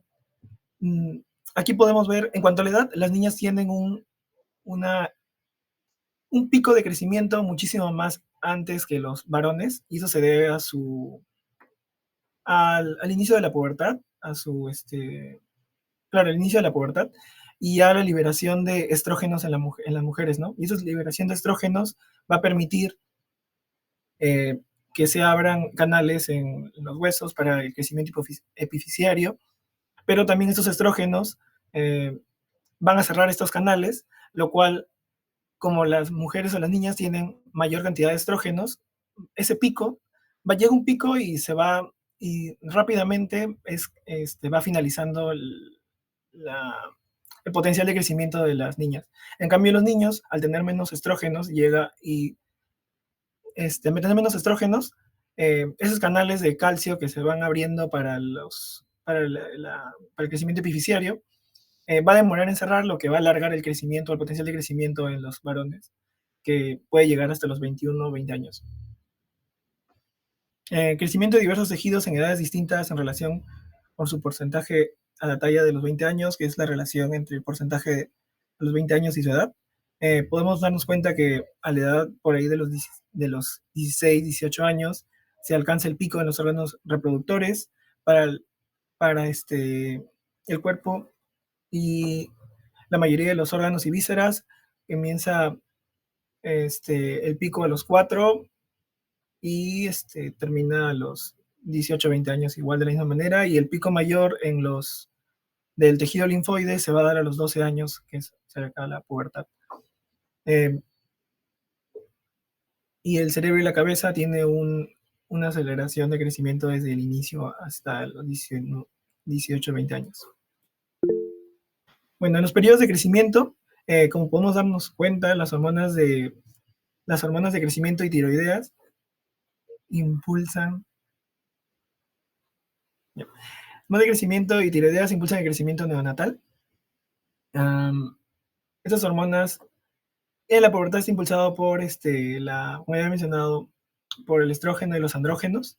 Y aquí, de la misma manera, como se explicó antes, hay un aumento de los andrógenos y estrógenos a la edad de la pubertad, que serían de los 12 a los 18 años, tanto en niños como niñas. Esta hormona de crecimiento va a disminuir de gran manera una vez que comience esta producción de andrógenos y estrógenos. Y bueno, esta otra gráfica que muestra una enfermedad a los 5 años, hasta los 6 años, que pone un freno de alguna manera para la hormona de crecimiento, pero que luego se va recuperando desde los 8 hasta los 15 y 16 años. Bueno, eso sería todo. Sigo. Continúo yo. ¿Se me escucha, disculpe? Sí, doctor. ¿Continúo? Sí, se escucha, Cintia. Ok, entonces continúo yo. Bueno, hablando de la hipófisis, ahora hablaremos de la hormona, la prolactina. No, disculpe, está bien. Primero de la hormona folículo estimulante, ¿no? Que es la LH, que pues se encarga obviamente de, como vimos, el estímulo y el desarrollo de los folículos, sobre todo cuando las mujeres entran al periodo de la pubertad. Y también hablaremos de la prolactina. Y bien, aquí quería tocar un punto porque si bien el profesor usted dijo que no había como que una relación con el hipotálamo, o eso llegué a entender, o sea, una como que directa, hasta donde yo busqué es que sí había, porque en el núcleo arcuato del hipotálamo... a ver, perdón, en ningún momento he dicho de que no había una relación con el hipotálamo. No, disculpe, cuando mi compañero William le preguntó sobre el eje hipotálamo-hipófisis, el eje hipotálamo-hipófisis, ahí le dijo que no había como tal. No le he dicho eso. No le he dicho eso a William. William preguntó sobre el film y preguntó si se producía a nivel de la mama, y le dije que sí, porque es así, a ese nivel se produce, pero tiene que haber un estímulo hipotalámico para que eso ocurra. Ok, entonces creo que entendí mal, porque entendí que había, porque a nivel, sí, disculpe, en tal caso también pues mencionaron que la hipófisis a nivel del núcleo arcuato es que también se produce esta. Y esto se ha visto debido a que, cuando hay accidentes de tránsito donde el tronco hipofisiario se ve afectado, sobre todo con las secciones, ¿no? El corte del tronco hipofisiario, se observa lo que es la galactorrea, es decir, la leche se secreta. Entonces, aquí observamos de que precisamente, ¿no?, este núcleo arcuato esta hormona, la PIP, ya no se envía, ya no va a actuar sobre la prolactina, por ende de acá va a seguir produciendo leche. Era solo para mencionar esa relación. Ahora, continuando con la pero no entiendo, ¿con qué estás comparando? ¿De qué hormona estás hablando? Creo que estás confundiendo las cosas, Cintia. No, la prolactina es inhibida por la PI. Bueno, la que vemos en la ¿cómo se llama? En la PPT antes, ahí está como PHI. Entonces, la PHI, y pues mencionamos que esta hormona es la que inhibe a la prolactina. Y hasta donde yo llegué a leer, esta se produce a nivel del núcleo arcuato. Y esta, pues, pues es por el sistema portal hipoficiario, es llevado a la adenohipófisis. No, disculpe, es llevada a las células que se encargan de la producción de prolactina, que hasta donde también son las células mamótropas. Ajá, exactamente. Y al momento de haber accidente de tránsito, cuando se corta lo que es el tronco hipoficiario, entonces esta hormona inhibidora, la PHI, no puede llegar a actuar sobre las prolactinas. Entonces es por eso que se ve la acción de la galactorrea. Es decir, la leche sigue fluyendo. No sé si me dejé entender o... Ah, ok. Así es. Pero ambas tienen acción inhibitoria sobre la prolactina. Sí, ciertamente. Ah, ya, que sí, disculpe. Entonces, por eso justamente estoy hablando de la PHI, que se menciona también en la PPT hace ratito. O sea, no lo mencionó usted, pero sí está mencionada en la PPT. La que presentó mi compañero hace unos minutos. Sí lo vimos todo. Sí. Esa es la que quería preguntar. Como ya explicó usted sobre la PI, yo quería explicar sobre la PIH. Ok. Entonces, pues ya. Y bueno, y esta misma hormona pues tiene una relación con la hormona de crecimiento, ya que esta se sintetiza, ¿no?, en la adenohipófisis, y por ende acá nos muestran un cuadro comparativo en el que podemos ver cómo los factores van a influir en esta. Por ejemplo, tenemos el sueño, ¿no? Cuando se da el periodo del sueño correctamente, lo que va a ocurrir es que va a haber un incremento intenso. Ese I+ significa incremento intenso de estas hormonas. En cuanto al amamantamiento, tenemos que va a haber... Amamantamiento. Tenemos que va a haber un incremento muy intenso a nivel de la prolactina y a nivel de la hormona de crecimiento, pues no vamos a tener cambio alguno. Y pues, bueno, si esta parte no sé si quiere que lo describa porque es lo que hemos visto. Pero... Continúa. Ok, entonces también en la estimulación, lo voy a ver desde acá porque sinceramente no puedo ver muy bien acá la PPT, la veo muy borrosa. A ver, ya. A ver, disculpe. Ya lo voy a ver desde acá. Ya, ok, de la misma manera tenemos a la estimulación bueno, es la misma, ¿no? La estimulación de la mama en mujeres que no amamantan a sus hijos. Vamos a tener que va a haber un incremento en caso de la prolactina moderado, ¿no? Pero, y a nivel de la hormona de crecimiento no existe ninguna. En caso del estrés, tenemos que ambas hormonas se van a incrementar de manera intensa. E igual en la hipoglucemia va a haber un incremento moderado de la prolactina, pero un incremento moderado, no, disculpe, un incremento intenso en caso de la hormona de crecimiento. Otro, a ver, en el caso del ejercicio extenuante, tenemos que pues ambas se van a incrementar de manera moderada. En el momento del coito, el caso de la mujer, la prolactina se aumenta de manera moderada y la hormona de crecimiento pues se mantiene inerte. Y podemos acá ver el caso del embarazo, donde el incremento es intenso, no muy intenso, solo intenso, y la hormona de crecimiento se mantiene ahí. Y cuando están afectadas por los estrógenos, ambas son incrementadas moderadamente. Siguiente diapositiva.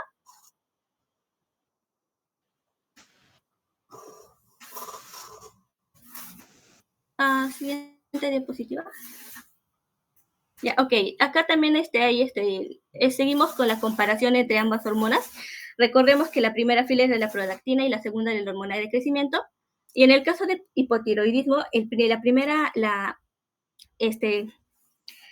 la prolactina va a tener un incremento moderado en caso del hipotiroidismo, pero no va a haber cambio alguno en el caso de la hormona de crecimiento. En la TRH va a haber también un incremento de lo que es la prolactina y no ocurre nada, un incremento moderado de la prolactina y no ocurre nada a nivel de la hormona de crecimiento. También cuando se usan las fenotianicinas y las butirofenonas, ocurre lo mismo que con TRH. En el caso de los opioides, sí existe crecimiento en ambas hormonas, incremento, disculpen, moderado.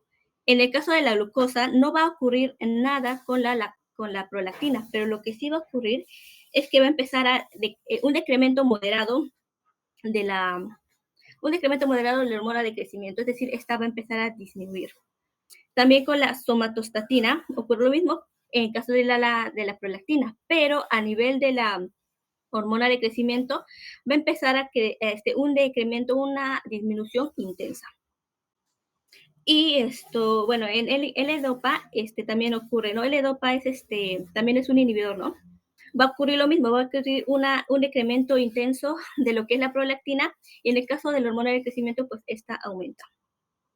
Y pues en la bromocriptina y en derivado de cornezuelo, lo que ocurre es que va a decrecer intensamente la prolactina y va a aumentar moderadamente lo que es la hormona de crecimiento. Profesor, discúlpeme 2 minutos para conectar mi laptop, está sin batería. Ya. Ahora sí. Bien, un poquitito la diapositiva anterior, Linda. Bien, ahora pasaremos a la segunda parte. Dice que bueno, entonces rapidito, sobre la glándula tiroides, que pues esa se va a localizar a nivel del cuello, la base del cuello, y va a ser responsable de sintetizar lo que son las hormonas tiroideas, la T3 y la T4, la tironina y la tirosina respectivamente, ¿no? Y pues más adelante se explicará un poquito sobre el proceso que se lleva para poder a realizar la síntesis de esta célula. Y pues mencionar que para la síntesis de estas hormonas son estimuladas por la TSH, que son las hormonas estimulantes de la tiroides, que a su vez van a ser secretadas por la hipófisis bajo el control de la hormona liberadora de la tirotropina. Siguiente diapositiva, ahora sigue. ¿Quién sigue, por favor?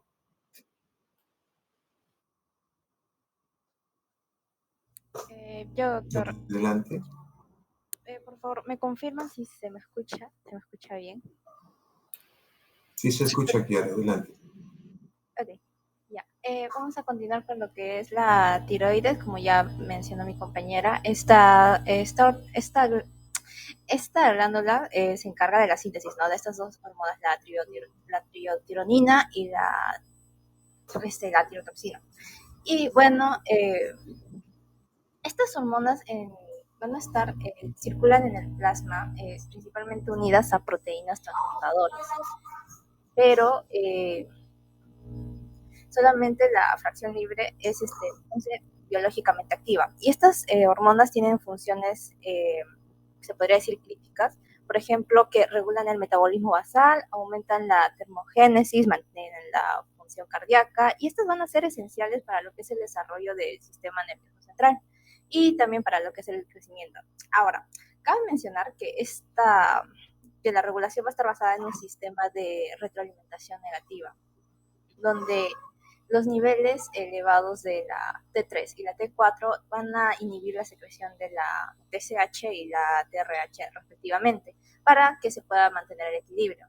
Y bueno, como bien conocemos, unas alteraciones de esta función tiroidea pueden resultar en ciertas patologías como ya sea el hipotiroidismo, el hipertiroidismo, y estos van a tener efectos significativos en lo que es el metabolismo y el desarrollo. Bueno, acá están las imágenes de estas dos hormonas. Siguiente, por favor. Ahora, continuando, vamos a ver lo que es el metabolismo del yodo. Y acá tenemos este pequeño esquemita que en líneas generales va a mostrar el flujo del yoduro en el organismo. Y esto comienza con la ingestión, que son aproximadamente 500 microgramos de yoduro y a través de los alimentos. y estos se van a distribuir en lo que es el líquido extracelular, donde 120 microgramos son utilizados por la tiroides. Ahora, una parte del yoduro captado por la tiroides, que es, como vemos en la imagen, es 40 microgramos, va a regresar al líquido extracelular. Y la otra cantidad, que son los 80 microgramos, vamos a ver en la imagen, que se usan para formar las hormonas tiroideas, la T3 y la T4, y que estas van a ir se dirigen al torrente sanguíneo para que sean transportadas hacia el hígado y los demás tejidos, para regular lo que son las funciones. Ahora, en el hígado, el yoduro resultante va a ser excretado a través de la bilis. Y bueno, básicamente de esto trata el esquemita. Siguiente. Ahora también vamos a ver lo que son las síntesis de las hormonas tiroideas. Bueno, continuando con el mismo tema. Ya hemos visto la glándula tiroides, esta síntesis y secreción se estimulan por la TSH y que es liberada a su vez en reacción a la hormona liberadora de la tirotropina, la TRH, por el hipotálamo. Y bueno, los factores liberadores mencionados son controlados por cambios en el estado global del organismo, como ya sea la exposición al frío o al estrés. Ahora, en lo que respecta a la imagen que está acá, vamos a ver que en este esquema el yodo se va a utilizar en la glándula tiroides para la síntesis de lo que son las hormonas. En este proceso va a involucrar varias etapas. Por ejemplo, tenemos que primero va a ocurrir lo que es el transporte activo en el plasma. El yodo se va a encontrar en forma de yoduro. ¿Cómo se dice? Yoduro en forma de ion, me parece. Y una vez dentro de la célula tiroidea, este yoduro va a ser oxidado a yodo, a la forma activa, que va a ser utilizada para la síntesis de lo que son las hormonas tiroideas. Y pues en el coloide, que es este espacio que está dentro de los folículos tiroideos, el yodo se va a unir a las moléculas de tirosina para formar lo que es el MIT, que es la monoyodotirosina, y la DIT, que es la diyodotirosina. Y estas son, digamos, estructuras como que intermediarios necesarios para la síntesis de estas hormonas. Ahora, la tirosina iodada se va a enlazar a una gran proteína 30 segundos, Kiara, ¿ya? Ok. Y bueno, ya para terminar esto, la combinación de estas dos moléculas va a producir el T4 y la combinación de la molécula del MIT y de la DIT va a producir lo que es el T3. Y cuando se requieren estas, son liberadas de la tiroglobulina y van a pasar a lo que es toda la circulación del sistema. Siguiente. Ahora vamos a ver también lo que es la secreción de interconvención de hormonas tiroideas en el adulto. Vemos acá también, esto es, para explicarlo de manera rápida, se empieza básicamente por la tiroides que se produce y se libera lo que es el T4 y en menor cantidad del T3. Y estos se van a liberar en los tejidos. Y en los tejidos periféricos va a ocurrir lo que es la interconversión de T4 a T3. Y en otras situaciones, ya sea de estrés o de enfermedades crónicas, la T4 va a pasar a ser la RT3. Ahora, en lo que respecta a la regulación de la síntesis, esto es básicamente la... ¿Quién sigue, por favor? Bueno, prosiguiendo, pues las hormonas tiroideas T3 y T4, que son las hormonas que usualmente están en la sangre, secretadas por la tiroides, tienen, como dijo la compañera, interconversiones, ¿no? La T4, por ejemplo, se puede convertir a T3, unos 27 gramos, para que esté en su forma activa, o si no, también puede almacenarse, ¿no? Como triyodotironina.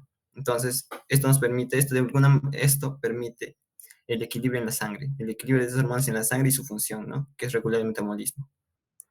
Pues acá podemos ver cómo la hipófisis, a través de la acción de la hormona liberadora de tiroxina, estimula tiroides para que libere la tiroxina en sí, y esta tiroxina puede estar libre o transportada por proteínas. Siguiente, por favor. Bueno, el transporte de la T4 y T3 hay de diversas maneras. Como podemos ver en el primer cuadro, un 67% del T4 se puede transportar en una globulina y un 46% de T3 también en esta.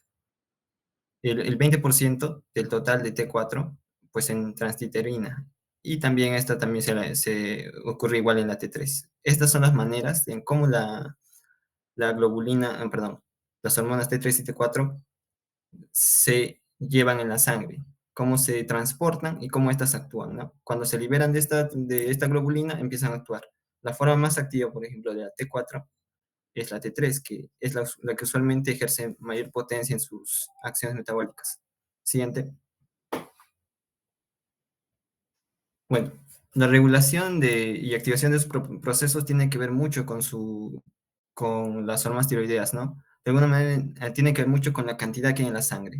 Si hay mucho T4, pues este ejerce retroalimentación, ¿no? Negativa, y pues ya no se crea. El efecto que tiene en el corazón, en el tejido adiposo, en el músculo son diversos, ¿no? Pueden ser efecto cronotrópico, inotrópico, por ejemplo, aumenta el número de receptores adrenérgicos, respuestas más intensas a las catecolaminas. En el tejido adiposo, pues estimula la lipólisis, en los huesos el crecimiento normal, y etcétera, ¿no? Un montón de procesos que ayudan, que estimulan estas hormonas. Siguiente. Siguiente. Bueno, en cuanto a sus patologías, hay deficiencias y excesos. Por ejemplo, ¿qué puede causarte hipotiroidismo en este caso? Pues la deficiencia de yodo en las embarazadas usualmente causa el hipotiroidismo, la digenesia fetal, los errores innatos en la síntesis de estas hormonas también, bastante. Por ejemplo, en el caso clínico, el hipotiroidismo de Hashimoto, pues usualmente sucede por una enfermedad autoinmune, ¿no? Que también puede ser por eso. Y el hipertiroidismo, que puede ser usualmente es causado, ¿no? Por una enfermedad de Graves, un adenoma tóxico solitario, un bocio y otras causas, ¿no? Siguiente. No es hipotiroidismo de Hashimoto, es tiroiditis de Hashimoto que va a ocasionar hipotiroidismo. Hipotiroidismo, sí. Bueno, pasando al páncreas, tenemos que el páncreas es un órgano también endocrino, tiene una parte endocrina y una exocrina. En este caso, la parte endocrina, pues se va a encargar de regular, ¿no? Distintos mecanismos en el cuerpo. En este caso, el páncreas endocrino hablaremos específicamente de la insulina, ¿no? Pues en la insulina tiene acciones, ¿no? Una acción rápida, una acción intermedia y una acción tardía. Pues en la rápida, pues permite el mayor transporte de glucosa y aminoácidos, ¿no? A las células sensibles a la insulina. Pues cuando pasan minutos, esta genera estimulación en la síntesis de proteínas, inhibición y desintegración de estas mismas, y otros procesos más. Tenemos que tener en cuenta, y tengo esta es como una pregunta que siempre en la sangre, siempre están las hormonas actuando. No es que se libera insulina y ya desaparece. Siempre hay una cantidad regulada, una cantidad óptima que permite todos los procesos que permite el ciclo vital del ser humano, ¿no? Lo normal. Siempre hay hormonas. No es que se secreta más insulina y luego desaparece. Eso es falso, ¿no? Siempre está ahí una cantidad óptima para permitir diversos procesos metabólicos. Siguiente. Bueno, los efectos de la insulina son diversos. En el tejido adiposo, pues, permite la penetración de glucosa en las células, mayor síntesis de ácidos grasos, también permite... Eso se puede leer. ¿Quién sigue, por favor? Sí, doctor, yo sigo. Ya. Bueno, siguiendo eso, bueno, en el gráfico nos explica ya en el anterior nos explica ya los efectos tisulares que provoca, bueno, esta hormona, ¿no? Siguiente, por favor. Ya.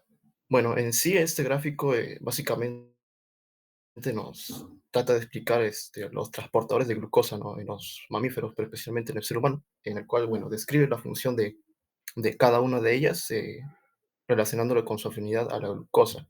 En el primer punto, que dice de transporte activo secundario, o sea, cotransporte, con la ayuda del sodio, tenemos la CGLT1, que en sí básicamente facilita la absorción de glucosa en el intestino delgado y en los túbulos renales. Esto permitiría básicamente, con sus valores que están a la derecha, la del K, que sería la concentración de glucosa al cual el transporte alcanza la mitad de su capacidad de transporte, bueno, nos indicaría básicamente con este CGLT1 si nos permite ver ver la captación baja en sí. O sea, nos dice que tiene una captación eficiente a bajas concentraciones. La CGRT2, bueno, también absorbe glucosa, pero esta está principalmente en los túbulos renales. Y siguiendo ya con cada una de las funciones facilitadas, tenemos la GLUT1, GLUT2, GLUT3, GLUT4. Voy a hablar de la GLUT3, que, bueno, esta básicamente hace su captación basal de glucosa con una alta afinidad de sus valores de K. Esto se expresa básicamente en los órganos como el cerebro, la placenta y otros órganos.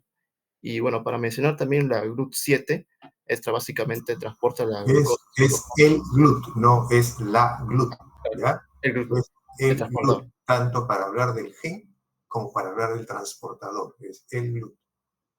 Claro, el GLUT. Bueno, el GLUT básicamente transporta la glucosa 6-fosfato en el retículo endoplasmático, específicamente en el órgano que es el hígado. Y bueno, siguiente diapositiva, por favor.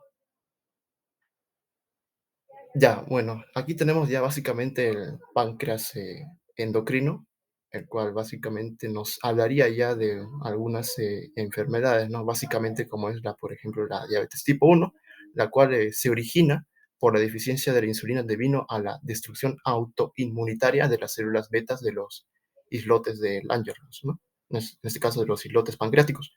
Esto causa que el cuerpo no pueda producir insulina es suficiente, lo que impide la entrada de glucosa en las células.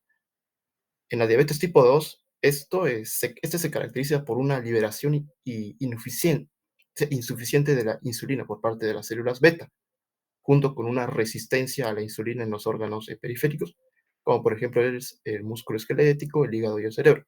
En este caso en sí, la insulina puede estar presente, pero los tejidos no responden adecuadamente a estas concentraciones. Ahí podemos ver, por ejemplo, en el gráfico de la derecha, el cual básicamente nos menciona que el gráfico de la izquierda nos muestra el proceso cuando la insulina está en concentraciones adecuadas, pero en el otro lado, en el gráfico, en la parte de la derecha, nos menciona que la insulina es insuficiente. Esto quiere decir que la glucosa no puede entrar a las células, causando que se acumule en el torrente sanguíneo, lo que lleva a los síntomas clásicos de la diabetes. Siguiente, por favor. Ya, bueno, en sí este gráfico nos trataría de hablar del diagrama de señalización en una célula beta del páncreas, que es la responsable de la secreción de insulina. Bueno, esta empezaría básicamente con la entrada de la glucosa a través del GLUT2, lo cual nos dice que la glucosa entra a las células beta del páncreas a través del transportador GLUT2 y es fosforilada por enzima de glucosinasa para que de esta forma se convierta a glucosa 6-fosfato, la G6P. La G6P entra a la vía de la oxidación para que de esta forma genere ATP a través del piruvato en las mitocondrias. Esto último está relacionado básicamente con el ciclo de Krebs, ¿no? La respiración celular. Posterior a esto, la producción de ATP generaría su aumento provoca el cierre de los canales de potasio, lo cual se conoce como la despolarización de la membrana celular. Esta despolarización básicamente permite que entren los iones de calcio a través de los canales de calcio dependientes de este voltaje. Esto generaría que el aumento del calcio intracelular desencadene la liberación de insulina almacenada en las vesículas. Además de esto, también hay otros factores como por ejemplo la PKC, que es la proteína quinasa C, y la PKA, que es la proteína quinasa A, las cuales contribuyen a la biosíntesis de la insulina a través de otras acciones celulares. Cabe resaltar también que aquí hay otras hormonas y neurotransmisores, ¿no? Como por ejemplo, la célula beta recibe señales. Ya se cumplió el tiempo, Klinder, tienes que avisar. Estamos con... No, sí, recién se acaba de cumplir 15:42. Bien. Por favor, el siguiente, hay un grupo que está esperando clase. Ya. Siguiente.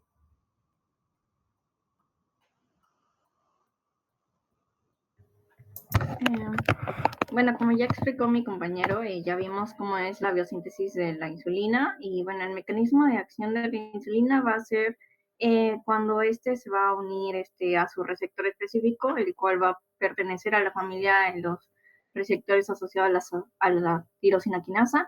Y bueno, acá vemos al factor de crecimiento similar a la insulina, el cual se va a producir principalmente en el hígado y está estimulado principalmente por la hormona del crecimiento. Y esto va a ser clave durante la infancia y la adolescencia. Y el 2, que va a ser importante durante el desarrollo fetal. Siguiendo, por favor. Ahora pasamos a lo que es el glucagón. Esto va a ser producido en la primera imagen del páncreas endocrino. Vimos que estaba conformado por células alfa, beta y delta. Entonces, el glucagón va a ser producido por estas células alfa. Pues a nivel del núcleo vamos a encontrar el gen del cromosoma 2, donde este se va a transcribir, se va a traducir en pre-proglucagón, y bueno, en el aparato de Golgi se va a convertir a glucagón, como vemos en la imagen de acá. Siguiente, por favor. Ya, la secreción de este glucagón va a ser estimulado principalmente por la hipoglucemia, que es la disminución de la glucosa a nivel de la sangre. Ahora, para su secreción, la glucosa va a ingresar mediante el GLUT1 y ante la liberación del ATP se va a cerrar el canal de calcio, el cual es sensible al ATP, y se abrirán dos canales, los que son el canal de calcio y el canal de sodio. Esto va a permitir el ingreso de ambos iones y esto va a generar la liberación de estos gránulos de glucagón. Ahora, esto va a ir a la célula diana, la cual va a ingresar mediante un receptor unido a una proteína G. Este receptor unido a una proteína G va a ir por la vía de nilatociclasa, la cual va a terminar liberando AMP cíclico. Ahora, este AMP cíclico va a activar a la proteína quinasa A. Esta, a su vez, activará a la fosforilasa quinasa y por último se va a terminar activando a la enzima glucógeno fosforilasa, la cual la vimos en la gluconogénesis, pues esta enzima va a catalizar la reacción donde el glucógeno se va a convertir en glucosa 1-fosfato. Y siguiente, por favor. Y bueno, esta es una imagen en donde, bueno, se nos resume cómo se estimula la producción de la insulina ante un aumento de la glucosa, se estimula a las células beta que liberan la insulina, como ya vimos el mecanismo y la biosíntesis. Esto va a aumentar la captación y el uso de las células por la glucosa y va a disminuir la glucosa en la sangre. Y bueno, una disminución de glucosa va a aumentar la síntesis y secreción de glucagón, terminando disminuyendo la captación celular de glucosa y aumentando la glucogenólisis y la gluconogénesis. Y bueno, eso sería todo. Gracias. Ok, bien. Klinder, ¿puedes dejarme presentar un ratito?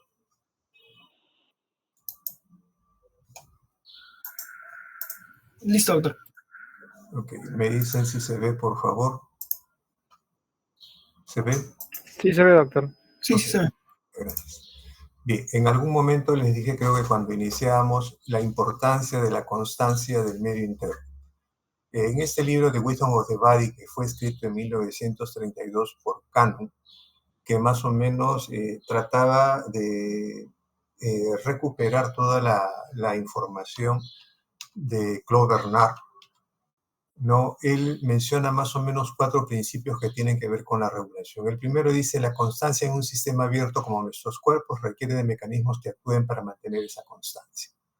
La constancia en un sistema abierto como nuestros cuerpos requiere de mecanismos que actúen para mantener esa constancia. Ustedes lo deben haber por lo menos percibido en lo que han revisado hoy. O sea, cómo a través del mecanismo de feedback, de regulación, o sea, se trata de mantener, ¿no?, el equilibrio dinámico que hay en el trabajo celular.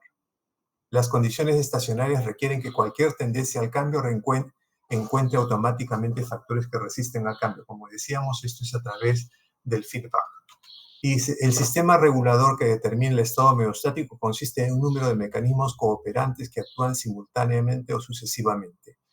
Es decir, para que se pueda mantener algo en beneficio del organismo, va a haber una serie de procesos que van a favorecer esto.